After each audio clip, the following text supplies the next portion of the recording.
സത്യവിശ്വാസവും അന്ധവിശ്വാസവും രണ്ടും രണ്ടാണ്. ഇതിനെ തിരിച്ചറിയാൻ പലർക്കും കഴിയുന്നില്ല എന്നത് പച്ച പരമാർത്ഥമാണ്. അംഗീകരിച്ചാലും ഇല്ലെങ്കിലും ഇത് സത്യവുമാണ്.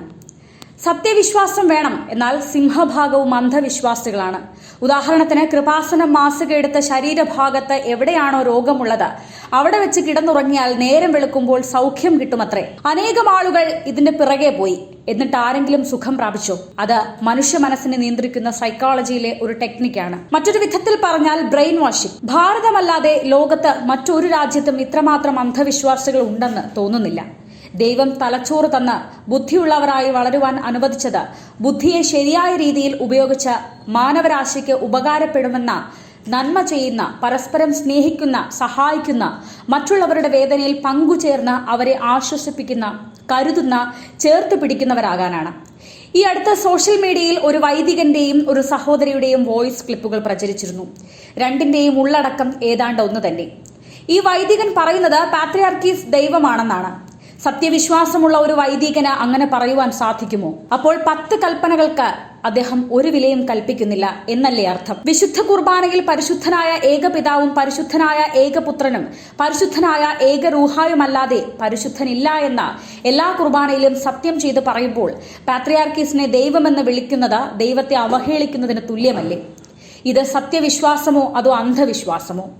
മനുഷ്യനായി പിറന്ന ആരും തെറ്റുകൾക്ക് അതീതരല്ല, സാക്ഷാൽ പാത്രിയാർക്കീസ് പോലും. പാത്രിയാർക്കീസിന്റെ ക്നാനായ സമുദായത്തോടുള്ള പ്രവർത്തികൾ തെറ്റാണെന്ന് 1-2 പേരല്ല, മറിച്ച് ക്നാനായ സമുദായത്തിലെ 90% മേലുള്ള ജനങ്ങളാണ് പറയുന്നത്. സാമാന്യ ബുദ്ധിക്ക് ചിന്തിച്ചാൽ 90% ജനങ്ങൾക്ക് ഒരുമിച്ച് തെറ്റുപറ്റുമോ? പിന്നെ മറ്റൊരു വാദമാണ് ശാപം, കോപം മുതലായവ. ദൈവം സ്നേഹമാണ്, അല്ലാതെ ശാപമല്ല.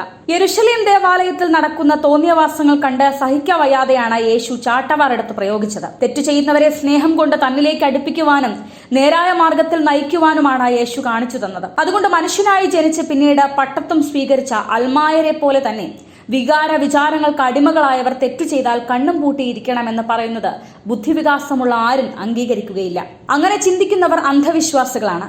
പട്ടത്വമുള്ള ഒരാൾ ഒരു കൊലപാതകം ചെയ്ത് കോടതിയിലെത്തിയാൽ പട്ടക്കാരനായതുകൊണ്ട് അയാളെ വെറുതെ വിടുമോ? വിശുദ്ധ കുർബാന മുടക്കുക, കുർബാന ചൊല്ലിയ വൈദികരെ അന്യായമായി മുടക്കുക, പള്ളി പിളർത്തുക, പള്ളി പിളർത്തുന്നവരെ പിന്തുണയ്ക്കുക, സമുദായ മെത്രാപ്പൊലീത്തയെ അസഭ്യം പറയുന്ന വൈദികർക്ക് കോറിപ്പട്ടം കൊടുക്കുക തുടങ്ങിയ പ്രവർത്തികൾ ദൈവീകമായി കാണണമെന്നാണോ പറയുന്നത്? അങ്ങനെയെങ്കിൽ ഇക്കാലം അത്രയും നമ്മൾ പഠിച്ച ക്രിസ്തീയ വിശ്വാസ സത്യങ്ങളെല്ലാം തെറ്റായിരുന്നു എന്ന് പറയേണ്ടി വരില്ലേ? അതോ പാത്രിയാർക്കീസ് ചെയ്താൽ തെറ്റുകൾ ശരിയായി മാറുമോ? ഒരിക്കലുമില്ല. അതുകൊണ്ട് അന്ധവിശ്വാസം ഉപേക്ഷിച്ച് സത്യവിശ്വാസത്തെ മുറുകെ പിടിക്കുവാൻ എല്ലാവരും ശ്രദ്ധിക്കുക. ഇവ തമ്മിലുള്ള വ്യത്യാസം മനസ്സിലാക്കി പ്രവർത്തിക്കണമേ എന്ന് അഭ്യർത്ഥിക്കുന്നു.